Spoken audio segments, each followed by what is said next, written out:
का दिन आप सभी रिटायर्स के लिए बहुत ही इंपॉर्टेंट रहने वाला है, क्योंकि जो दिल्ली हाई कोर्ट है उसमें एसबीआई रिटायर्स का बहुत ही बड़ा जो केस है पेंशन ऑपरेशन की डिमांड का और एरियर्स की डिमांड का, उसकी सुनवाई आज होने वाली है।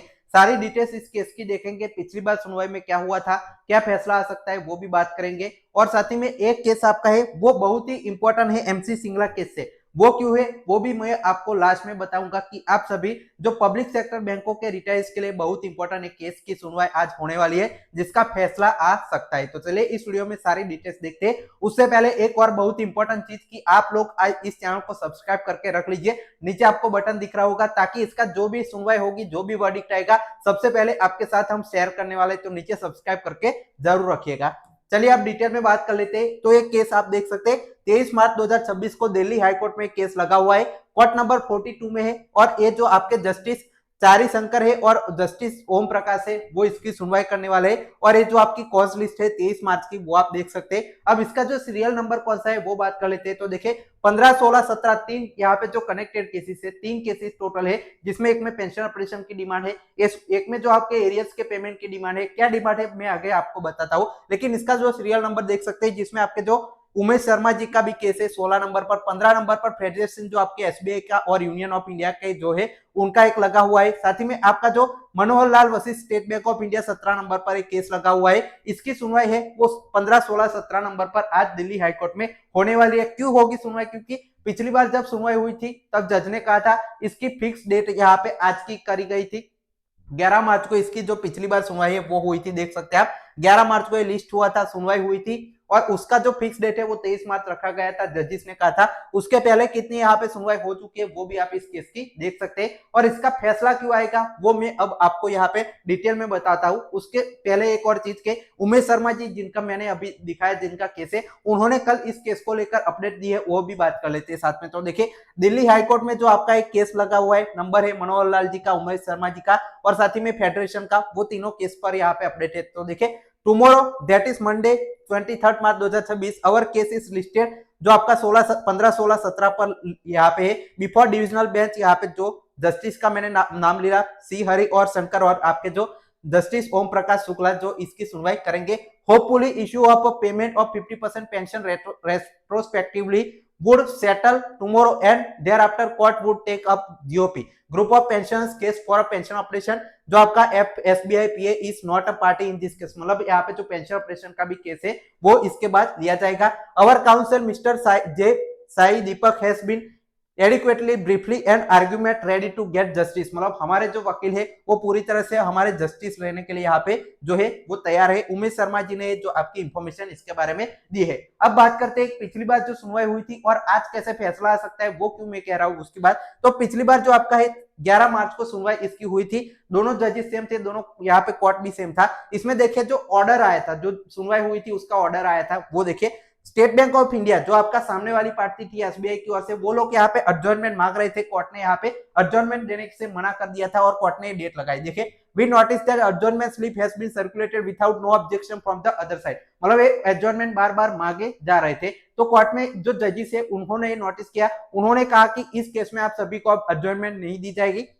एक केस आपका जो है वो 23 मार्च को फिर से लगा दिया गया। बहुत इंपॉर्टेंट मैटर है, क्यों, क्योंकि जो आपका देखिए we make it clear that on the next date of hearing adjournment would be granted, no adjournment would be granted in this matter writ petition which is 12 years old, मतलब 12 साल पुराना बहुत इंपॉर्टेंट जो बहुत सारे बैंक रिटायर्स का मामला है, तो इस पर कोई एडजॉर्नमेंट अब यहाँ पे नहीं दिया जाएगा। 23 मार्च को इसकी जो हियरिंग है वो होगी और इसका फैसला जल्दी से लाएंगे। जजिस ने डांटते हुए कहा था सामने वाली पार्टी को, तो आज यहाँ पे इसका फैसला आ सकता है। पूरी तरह से इस केस को इंपॉर्टेंस दी जाएगी और जस्टिस से दोनों इसकी सुनवाई करके फैसला भी जो कम से कम एक मुद्दे पर तो आपका फैसला दे सकते हैं। अब कौन सा ये मुद्दे है, दो मुद्दे कौन से वो बात करते हैं। तो देखिए रिस्टोरेशन ऑफ 50% पेंशन का एक मुद्दा था, उसमें क्या हुआ कि यही दिल्ली हाईकोर्ट ने पहले फैसला दिया कि जो एसबीआई के रिटायर्स है उनको 40% पेंशन मिलती थी और बाकी सारे पब्लिक सेक्टर बैंकों को बेसिक जो लास्ट वन पे है उसकी 50% मिलती थी। तो एसबीआई रिटायर्स ने कहा कि हमें भी 50% मिलनी चाहिए, तो वो तो मिल गई, 50% उनकी भी हो गई।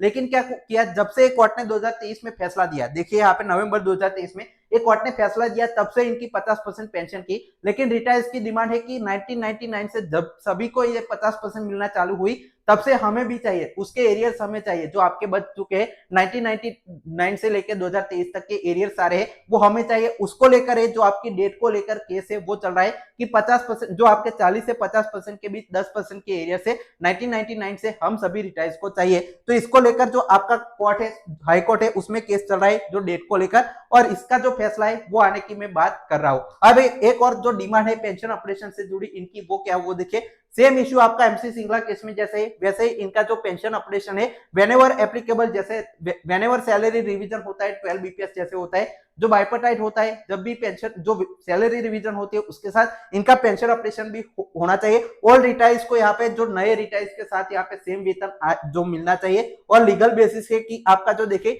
Basis on principle of equity supported by judgment like DS Nakara and other pension parity judgment, मतलब सभी जो रिटायर्स है उनको एक जैसा ट्रीट करना चाहिए। बाकी सभी रिटायर्स की पेंशन ऑपरेशन होती है तो इनको भी मिलने चाहिए। तो ये पेंशन ऑपरेशन का मामला है। अब बात कर लेते हैं मोस्ट इंपोर्टेंट मुद्दे पर कि ये एमसी सिंगला केस से कैसे रिलेटेड है। तो देखिए एमसी सिंगला केस है वो पब्लिक सेक्टर बैंकों का ही केस है। एसबीआई भी पब्लिक सेक्टर बैंकों में ही आती है, 12 बैंकों में, और जब यहाँ पे एमसी सिंगला केस का अगर फैसला आता है तो सेम यहाँ पे एसबीआई पर भी लागू होगा। तो ये केस आपका, इसमें अगर जजमेंट जो जजिस है वो दे देते हैं कि पेंशन ऑपरेशन होनी चाहिए एसबीआई की, तो वही चीज यहाँ पे लेकर जो आपका सुप्रीम कोर्ट है उसमें जा सकते हैं हम कि एसबीआई भी पब्लिक सेक्टर बैंक है, उनका पेंशन ऑपरेशन रेगुलेशन के हिसाब से आप कर रहे आर्टिकल 14 को फॉलो कर रहे, तो हमारा भी पेंशन ऑपरेशन होना चाहिए। तो ये बहुत ही इंपॉर्टेंट हो जाएगा अगर इसका फैसला जो एसबीआई रिटायर्स का पेंशन के हक में आ जाता है। तो देखिए final outcome MC Singla case को इन्फ्लुएंस हैवीली कर सकता है सुप्रीम कोर्ट में। तो ये आपका एसबीआई पैसिफिक उमेश शर्मा जी का दिल्ली हाईकोर्ट में केस है, और सभी जो पब्लिक सेक्टर बैंकों का एमसी सिंगला केस में है। इसमें 50% पेंशन का भी इश्यू शामिल है, इसमें सिर्फ पेंशन ऑपरेशन की डिमांड है। हाई कोर्ट में है, सुप्रीम कोर्ट में फाइनल हियरिंग के लिए लगा हुआ है, जिसकी हियरिंग 9 अप्रैल को यहाँ पे होने वाली है। अब इस केस का जो भी यहाँ पे आउटकम आता है, आज सुनवाई होती है, सुनवाई में क्या होता है, सुनवाई के यहाँ पे जो जजमेंट क्या आता है वो सारी चीजें या ऑर्डर जो भी आएगा वो मैं सबसे पहले आप सभी के साथ शेयर करूंगा वीडियो के थ्रू। उसके लिए आपको इस चैनल को सब्सक्राइब करके जरूर रखना है। कोई भी डाउट है तो कमेंट सेक्शन में जरूर बताएगा। Final text